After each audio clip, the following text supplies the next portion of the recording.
നമസ്കാരം. രാമനാമ ഗീതങ്ങൾ നിറഞ്ഞ ഈ സായം സന്ധ്യയിൽ എല്ലാ സജ്ജനങ്ങൾക്കും സന്ധ്യാദീപത്തിലേക്ക് സ്വാഗതം.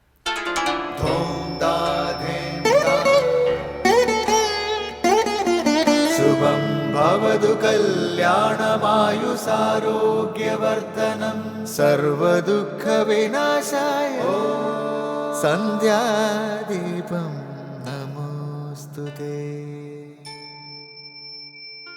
നാമം ജപായനം പുണ്യം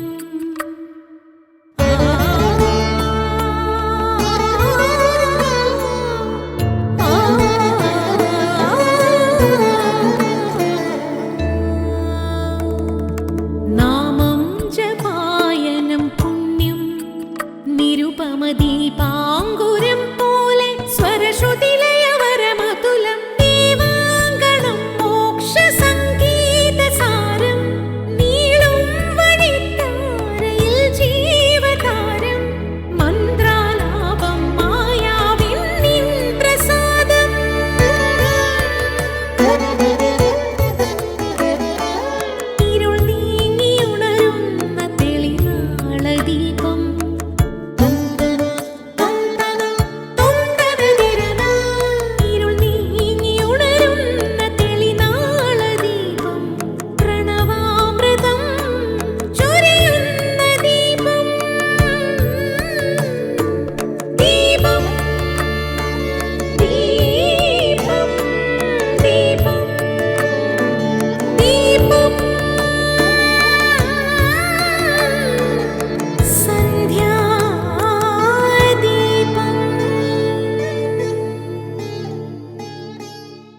ഹരിശ്രീ ഗണപതയേ നമഃ.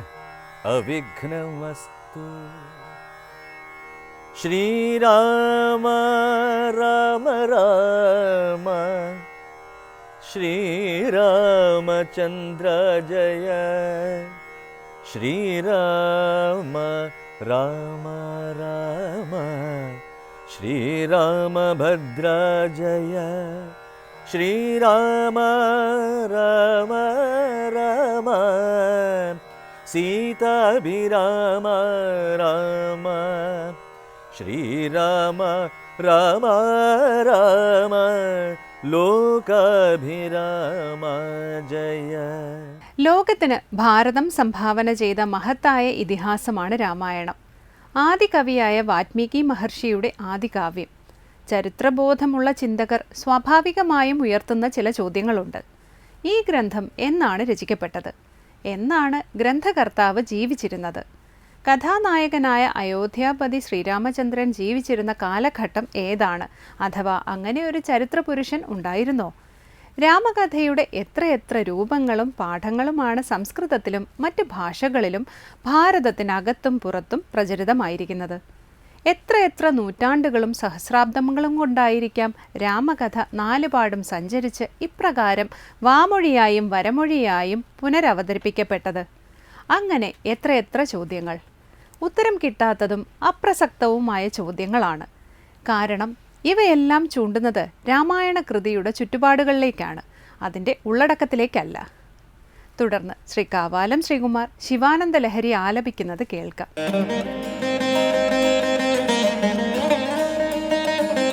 കലാഭ്യാം ചൂടാലങ്കൃത ശശികലാഭ്യാം നിജതപഃ ഫലാഭ്യാം ഭക്തേഷു പ്രകടിതഫലാഭ്യാം ഭവതു മേ ശിവാഭ്യാമസ്തോക ത്രിഭുവന ശിവാഭ്യാം ഹൃദി പുനഃ ഭവാഭ്യാമാനന്ദ സ്ഫുരദനുഭവാഭ്യാം നതിരിയം കലാഭ്യാം ചൂടാലങ്കൃത ശശികലാഭ്യാം നിജതപഃ ഫലാഭ്യാം ഭക്തേഷു പ്രകടിതഫലാഭ്യാം ഭവതു മേ ശിവാഭ്യാമസ്തോക ത്രിഭുവന ശിവാഭ്യാം ഹൃദി പുനഃ ഭവാഭ്യാമാനന്ദ स्फुरदनुभवाभ्यां नतिरियम् അടുത്തതായി ശങ്കര സ്തോത്രാമൃതം. ശിവന്റെയും ശിവയുടെയും ശിരസിനു മുകളിൽ മനോഹരമായ ചന്ദ്രക്കല ധരിച്ചിരിക്കുന്നു. ശിവൻ എന്തുണ്ടോ അത് ശിവയ്ക്കുമുണ്ട്. തുല്യതയുടെയും പങ്കിടലിൻ്റെയും മഹനീയ ഉദാഹരണമാണ് ശിവസങ്കല്പം. ശിവന് ക്ഷീരസാഗരത്തിൽ നിന്നു കിട്ടിയത് 2 വസ്തുക്കളാണ്. ഒന്ന് അങ്ങേയറ്റം കൊടിയ വിഷം, മറ്റൊന്ന് അങ്ങേയറ്റം മനോഹരമായ ചന്ദ്രക്കല. വിഷം ശിവനുള്ളിൽ ഒളിപ്പിച്ചു, ചന്ദ്രക്കല എല്ലാവർക്കുമായി പ്രദർശിപ്പിച്ചു. ശിവാനന്ദ ലഹരിയിലെ ഈ ഭാഗമാണ് ഇന്ന് ശങ്കര സ്തോത്രാമൃതത്തിൽ സ്വാമി ചിദാനന്ദപുരി വിവരിക്കുന്നത്.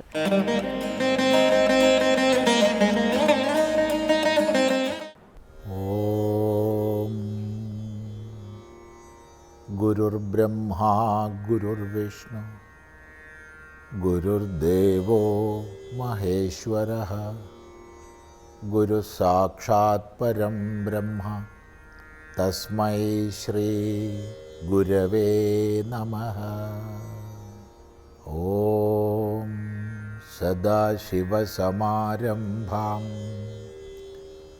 ശങ്കരാചാര്യമധ്യമാം അസ്മദാചാര്യപര്യന്താം വന്ദേ ഗുരുപരമ്പരാം. ശങ്കരകൃതികളിൽ ശിവാനന്ദ ലഹരിയാണ് നമ്മൾ ശ്രദ്ധിക്കുന്നത്.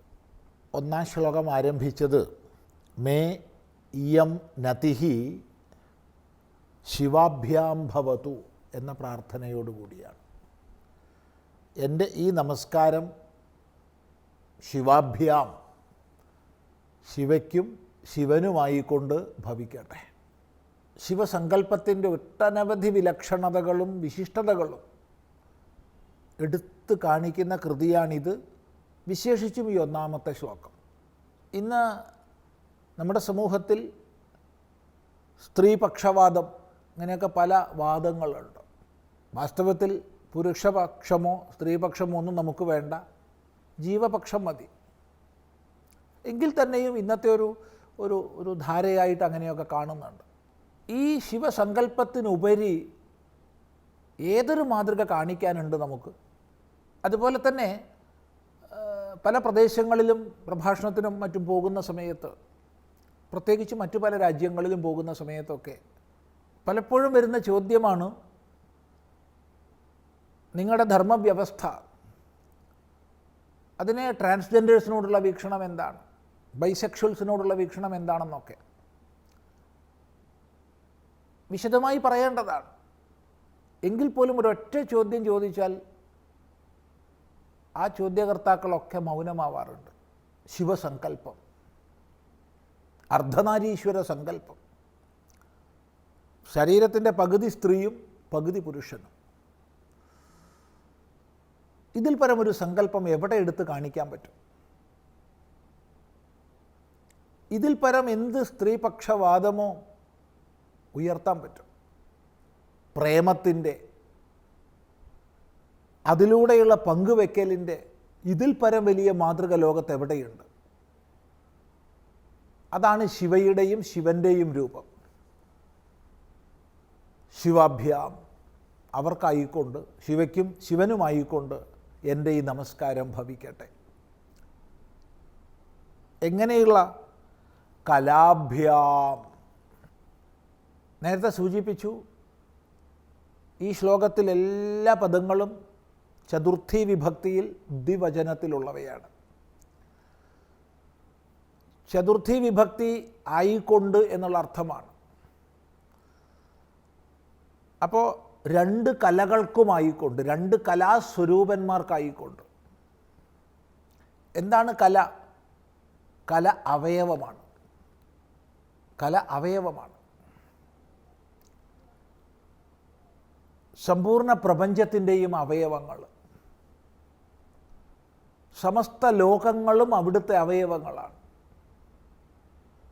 അഥവാ കല, നൃത്തം, സംഗീതം തുടങ്ങിയവയാണ്. സകല നൃത്തങ്ങളുടെയും സംഗീതങ്ങളുടെയും മൂലരൂപം ശിവനൃത്തമാണ്. അത് ശിവയുടെ ലാസ്യമായാലും കൊള്ളാം, ശിവൻ്റെ താണ്ഡവമായാലും കൊള്ളാം. ശിവാലാസ്യവും ശിവതാണ്ഡവവും. അതാണ് ഈ പ്രപഞ്ചത്തിൻ്റെ ആവിഷ്കാരം, ആവിർഭാവം. സർവശബ്ദശാസ്ത്രങ്ങളും അതിൽ നിന്നാണ്ടാവുന്നത്. വ്യാകരണം തുടങ്ങിയവ, സകല നൃത്ത വിഭാഗങ്ങളും അതിൽ നിന്നാണ്ടാവുന്നത്. സകല സംഗീത വിഭാഗങ്ങളും അതിൽ നിന്നാണ്ടാവുന്നത്. സകല രാഗങ്ങളും താളങ്ങളും എല്ലാം സമന്വയിക്കപ്പെട്ടതാണ്. അങ്ങനെയുള്ള കലാസ്വരൂപന്മാർക്കായിക്കൊണ്ട് എൻ്റെ ഈ നമസ്കാരം ഭവിക്കട്ടെ. ഇനി വേദം, വേദാംഗ, ഉപവേദ, ഇതിഹാസ, പുരാണ, ധർമ്മശാസ്ത്രാദി സകലവും കലകളാണ്. അങ്ങനെയുള്ള എല്ലാ കലകളും ആരുടെ ഭാവങ്ങളാണോ അങ്ങനെയുള്ളവർക്കായിക്കൊണ്ട് എൻ്റെ ഈ നമസ്കാരം ഭവിക്കട്ടെ. കലാഭ്യാം ശിവാഭ്യാം മേ ഇയം നതിഹി. എൻ്റെ ഈ നമസ്കാരം ഭവിക്കട്ടെ. എങ്ങനെയുള്ള കലാഭ്യാം അഥവാ എങ്ങനെയുള്ള ശിവാഭ്യാം? ചൂടാലങ്കൃത ശശികലാഭ്യാം. ചൂടയിൽ ശിരസിൻ്റെ ഉപരിഭാഗത്ത് അലങ്കരിച്ചിരിക്കുന്ന ശശികല, ചന്ദ്രക്കല. അപ്പം ശിരസിന് മുകളിൽ അതിമനോഹരമായി ചന്ദ്രക്കലയെ ധരിച്ചവരായ രണ്ടു പേർക്കും, ശിവയ്ക്കും ശിവനും. ശിവൻ എന്തെല്ലാം ഉണ്ടോ അതെല്ലാം ശിവയ്ക്കുമുണ്ട്, ശിവയ്ക്ക് എന്തെല്ലാം ഉണ്ടോ അതെല്ലാം ശിവനുമുണ്ട്. അതാണ് ഈ സങ്കല്പത്തിൻ്റെ വിശിഷ്ടത. അപ്പോൾ സ്വന്തം ശിരസിൻ്റെ അലങ്കാരമായി ചന്ദ്രകലയെ ധരിച്ചവരാണ്. അത് ഒരേ സമയത്ത് അലങ്കാരമാണ്, അതേ സമയത്ത് വലിയൊരു ഒരു ഒരു സദാചാര മര്യാദയെ പ്രദർശിപ്പിക്കലുമാണ്. കാരണം ശിവന് ക്ഷീരസമുദ്രത്തിൽ നിന്ന് രണ്ട് വസ്തുക്കളാണ് ലഭിച്ചത്. ഒന്ന് വിഷവും ഒന്ന് ചന്ദ്രകലയും. തനിക്കൊരാൾ രണ്ട് വസ്തുക്കളെ തന്നു. ഒന്ന് അങ്ങേയറ്റം ദോഷകരമായ വിഷം, ഒന്ന് അങ്ങേയറ്റം മനോഹരമായ ചന്ദ്രകല. വിഷത്തെ ഉള്ളിൽ വെച്ചു, ആരും കാണണ്ട. ചന്ദ്രകലയെ പ്രദർശിപ്പിച്ചു, എല്ലാവരും കാണട്ടെ. അപ്പം നമുക്കൊരാൾ ചെയ്യുന്ന ഉപദ്രവം പുറത്ത് പറയാതിരിക്കുക, നമുക്കൊരാൾ ചെയ്യുന്ന ഉപകാരം ലോകത്തെ മുഴുവൻ അറിയിക്കുക. എന്തൊരു മഹനീയമായ ആദർശം! ഇങ്ങനെ ചന്ദ്രകലയെ ധരിച്ച രണ്ടു പേർക്കായിക്കൊണ്ടും എൻ്റെ ഈ നമസ്കാരം ഭവിക്കട്ടെ. കലാഭ്യാം ചൂടാലങ്കൃത ശശികലാഭ്യാം. തുടർന്ന് നമുക്ക് അടുത്ത പ്രാവശ്യം ശ്രദ്ധിക്കാം.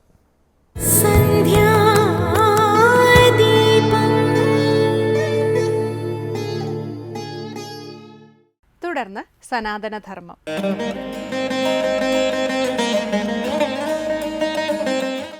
ഓം നമോ ഭഗവതേ വാസുദേവായ.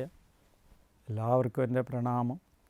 ഭഗവാനെ കാരാഗ്രഹത്തിൽ ദേവകിയുടെ ഉദരത്തിൽ നിന്ന് പ്രസവിച്ച് ഭഗവാൻ അവതരിച്ചതിൻ്റെ ഭാഗമായി ഭഗവാനെ കണ്ട മാത്രയിൽ ആനന്ദഭരിതനായിട്ട് ഭഗവത് ദർശന സൗഭാഗ്യം ലഭിച്ചതിൻ്റെ പേരിൽ സുഹൃതജന്മത്തിൻ്റെ ഉടമയായ വസുദേവർ ഭഗവാനെ നോക്കിക്കൊണ്ട് സ്തുതിക്കുന്നതാണ് നമ്മൾ പറയുന്നത്. അടുത്ത പറയുകയാണ്, ത്വത്തോസി ജന്മസ്ഥിതി സംയമാൻ വിഭോ വദന്തി നീഹാദ് ഗുണാദപക്രിയാത് ത്വയീശ്വരേ ബ്രഹ്മണിനോ വിരുദ്ധ്യതേ ത്വദാശ്രയത്വാദുപചര്യതേ ഗുണൈഹി. വിഭോ ഏ വ്യാപക അനീഹാത് വ്യവഹാരരഹിതനും അഗുണാത് ഗുണരഹിതനും. ഭഗവാനെന്ന് പറഞ്ഞാൽ വ്യവഹാരരഹിതനാണ്. നമ്മളെ സംബന്ധിച്ചിടത്തോളം വ്യവഹാരം നമുക്കെല്ലാവർക്കും ഉണ്ട്. പല വിധത്തിലുള്ള വ്യവഹാരങ്ങളുണ്ട്. വ്യവഹാരം വിട്ട് നമുക്ക് ജീവിക്കാനേ പറ്റില്ല. കാര്യം എന്താണെന്ന് വെച്ചാൽ എത്ര ദൂരത്തിരുന്നുകൊണ്ടും വ്യവഹാരം ചെയ്യാൻ നമ്മുടെ കയ്യിൽ മൊബൈൽ ഫോണുണ്ട്. അത്രയും വ്യവഹാരങ്ങൾ നമ്മുടെ ജീവിതത്തിൽ നമ്മളെ സ്വാധീനിച്ചു കഴിഞ്ഞു. വ്യവഹാരപ്രിയന്മാരായി മനുഷ്യരത്രയും. പക്ഷേ ഭഗവാൻ ഈ വ്യവഹാരത്തിൻ്റെ നടുക്ക് വന്നാലും അനീഹാദ് വ്യവഹാരരഹിതനാണ് ഭഗവാൻ. എന്നാലോ വ്യാപകനുമാണ്. എല്ലായിടത്തും ഉണ്ട് താനും വ്യവഹാരരഹിതനുമാണ്. ഇത് നമുക്കെല്ലാവർക്കും സാധിക്കുന്നതല്ല. പിന്നെ അഗുണാത് ഗുണരഹിതനുമാണ്. ഒരു പ്രത്യേകിച്ച് ഇന്നതെന്ന് പറയാൻ പറ്റില്ല, ഇന്ന ഗുണത്തിന് അധീനമെന്ന് പറയാൻ പറ്റില്ല. ഗുണരഹിതനാണ് ഭഗവാൻ. സത്വരജസ്തമോ ഗുണാതീതനാണ് ഭഗവാൻ. അവിക്രിയാത് വ്യവഹാരരഹിതനെന്ന് പറഞ്ഞ പോലെ തന്നെ വികാരരഹിതനുമാണ് ഭഗവാൻ. വികാരങ്ങളൊന്നും ഭഗവാനെ അങ്ങോട്ടും ഇങ്ങോട്ടും ക്രോധം വരുന്നില്ല, ദേഷ്യം വരുന്നില്ല. ഭൃഗുമഹർഷി നെഞ്ചത്തെ ഓട്ടിയപ്പോഴും വികാരരഹിതനായി നിന്നു ഭഗവാൻ എന്നുള്ളതാണ്. അപ്പോൾ വികാരരഹിതനുമായ ത്വത്തഹ നിന്തിരുവടിയിൽ നിന്നും, അല്ലയോ ഭഗവാനെ അങ്ങ് വ്യവഹാരരഹിതനാണ്, ഗുണരഹിതനാണ്, അതുപോലെ വികാരരഹിതനാണ്. ഇതാണ് ഭക്തന്മാർ സംശയിക്കേണ്ടത്. ഭഗവാൻ എങ്ങനെയാണെന്ന് പറയുക, ഭഗവാന്റെ സ്വരൂപം എന്താണെന്ന് പറയുകയാണ്. എല്ലായിടത്തും നിറഞ്ഞ് വിഭുവാണെന്നുള്ള കാര്യം ആദ്യം മനസ്സിൽ ഉറപ്പിക്കുക. നിങ്ങൾ ഈ എവിടെ ഇരുന്ന് പ്രാർത്ഥിച്ചാലും അവിടെയും ഭഗവാനുണ്ട്. സർവവ്യാപിയായ ഭഗവാനുണ്ട്. ഏത് വ്യവഹാരത്തിലും ഭഗവാനുണ്ട്. നിങ്ങൾ വീട്ടിൽ ചെയ്യുന്ന കർമ്മങ്ങൾ എവിടെ ചെയ്താലും ആ വ്യവഹാരത്തിലെല്ലാം ഭഗവാനുണ്ട്. എന്തുകൊണ്ട്? ആ വ്യവഹാരത്തിന് അതീതനുമാണ് ഭഗവാൻ. പിന്നെയോ അഗുണാത് ഗുണരഹിതനുമാണ്. നിങ്ങളെന്തിനാണ് ശ്രേഷ്ഠ ഗുണങ്ങളെ ലഭിക്കുമ്പോൾ സന്തോഷിക്കുകയും അല്ലാത്തപ്പം ദുഃഖിക്കുകയും ചെയ്യുന്നു? അങ്ങനെ ഒന്നും വേണ്ട. വികാരരഹിതമായ നിന്തിരുവടിയിൽ നിന്ന് അസ്യ ഇതിൻ്റെ ജന്മസ്ഥിതി സംയമാൻ, ജനനത്തെയും നിലനിൽപ്പിനെയും നാശത്തിനെയും. ഏതൊരു വസ്തു ഉണ്ടാകുന്നോ അതിന് ജനനമുണ്ട്, അതിനൊരു നിലനിൽപ്പുണ്ട്, അതിനൊരു നാശമുണ്ട്. നാശത്തെയും വദന്തി പറയുന്നു. ഇങ്ങനെയുള്ളൊരു വസ്തുവിൻ്റെയാണ് ജന്മസ്ഥിതി നാശങ്ങളെ പറയുന്നത്. എന്തൊക്കെ? വികാരരഹിതനും ഗുണരഹിതനും വ്യവഹാരരഹിതനുമായ ഒരു വസ്തുവിനെക്കുറിച്ചാണ് പറയുന്നത്.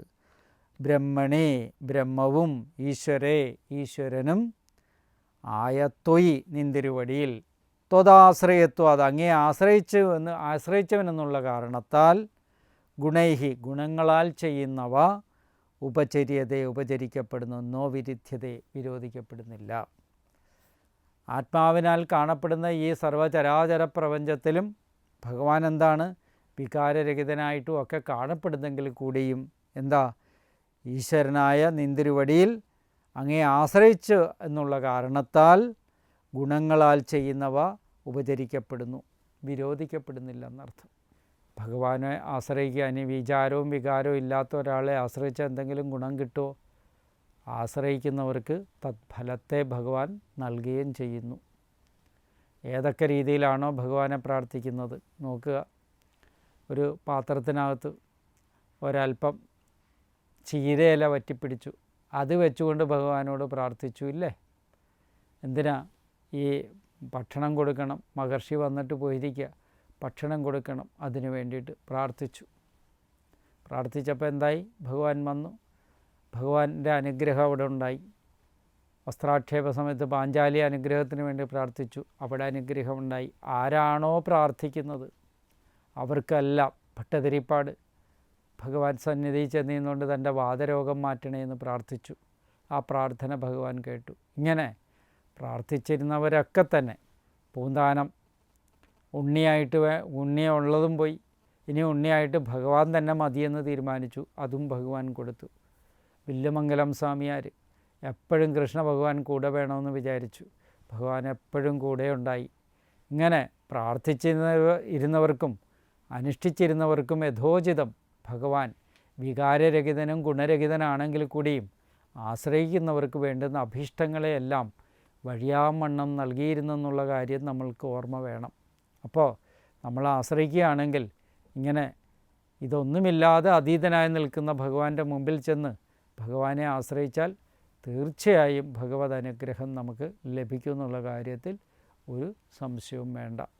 മനസ്സിലായല്ലോ? അപ്പോൾ ഇത് മനസ്സിലാക്കാനാണ് നമ്മളെ ഭാഗവത ഏറ്റവും പ്രധാനമായിട്ട് പഠിപ്പിക്കുന്നത്. ആശ്രയിക്കുന്നവർക്ക് ആശ്രയത്തിനൊത്തുള്ള ഗുണഫലങ്ങളെ ഭഗവാൻ നൽകുമെന്നുള്ള കാര്യം ഭാഗവതം പഠിപ്പിക്കുന്നു. അപ്പോൾ നിത്യാനുഷ്ഠാനം, ഒരു ക്ഷേത്ര ദർശനം മാത്രം പോരാ എന്നുള്ള കാര്യമാണ് ഭഗവാൻ ഇവിടെ ഭാഗവതം പറയുന്നത്.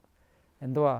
ഗുണരഹിതനും വികാരരഹിതനുമായ ഭഗവാനെ ആശ്രയിക്കുന്നവർക്ക് സദാസമയം കിട്ടുന്ന സമയം ജീവിതത്തിൽ രാവിലെയും വൈകുന്നേരങ്ങളിലും പ്രാർത്ഥന മുടങ്ങാതെ ചെയ്യുക.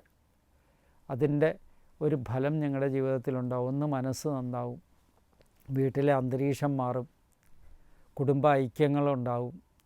ഐക്യമത്യ പുഷ്പാഞ്ജലിയേക്കാളും ഫലം ചെയ്യും. എന്തുകൊണ്ട്? നിങ്ങൾ ഒരാൾ നന്നായി കഴിഞ്ഞാൽ അതിനെ ആശ്രയിച്ച് നിൽക്കുന്ന മുല്ലപ്പൂമ്പൊടി ഏറ്റുകിടക്കും കല്ലിനുമുണ്ടാം സൗരഭ്യം. നിങ്ങളുടെ മനസ്സിൻ്റെ വിശുദ്ധി കൊണ്ട് തന്നെ നിങ്ങളോട് അടുത്ത് നിൽക്കുന്ന ആളുകളും അതിനൊത്ത് മാറിക്കോളും. നിങ്ങൾ മാറാതെ ആരെയും മാറ്റാൻ ശ്രമിക്കരുത്. നിങ്ങളുടെ മാറ്റമാണ് ഇവിടെ അനിവാര്യം. ആ അനിവാര്യം എങ്ങനെയായിരിക്കണം? ഭഗവാനോട് ആശ്രയിച്ചു കൊണ്ടായിരിക്കണം എന്നുള്ള കാര്യം ഭാഗവതം നമ്മുടെ വസുദേവരുടെ സ്തുതിയിലൂടെ തന്നെ വെളിപ്പെടുത്തിയിരിക്കുന്നു. എല്ലാവരെയും ഭഗവാൻ അനുഗ്രഹിക്കട്ടെ. നമസ്കാരം.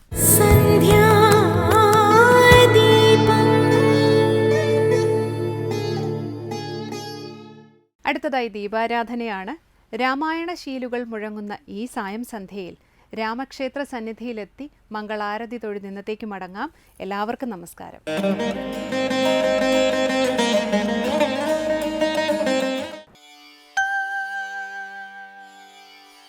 ശ്രീരാമ രാമ രാമ ശ്രീരാമചന്ദ്ര ജയ. ശ്രീരാമ രാമ രാമ ശ്രീരാമഭദ്ര ജയ. ശ്രീരാമ രാമ സീതാഭിരാമ രാമ. ശ്രീരാമ രാമ രാമ ലോകാഭിരാമ ജയ. ശ്രീരാമ രാമ രാമ രാവണാന്തക രാമ. ശ്രീരാമ മമ ഹൃദി രമതാം രാമ രാമ. ശ്രീരാഘവാത്മാ രാമ. ശ്രീരാമ രമാപതേ.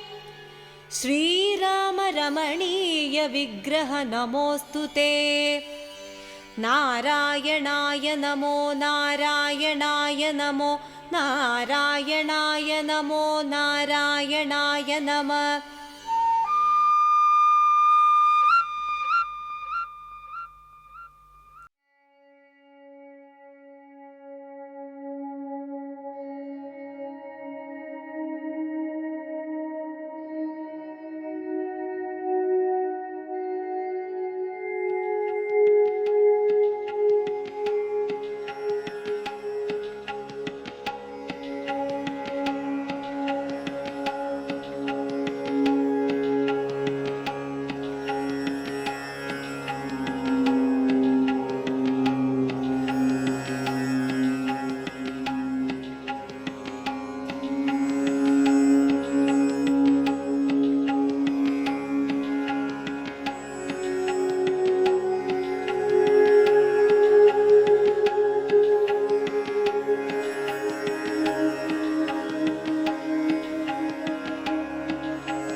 जय जय राम श्री राम जय राम जय जय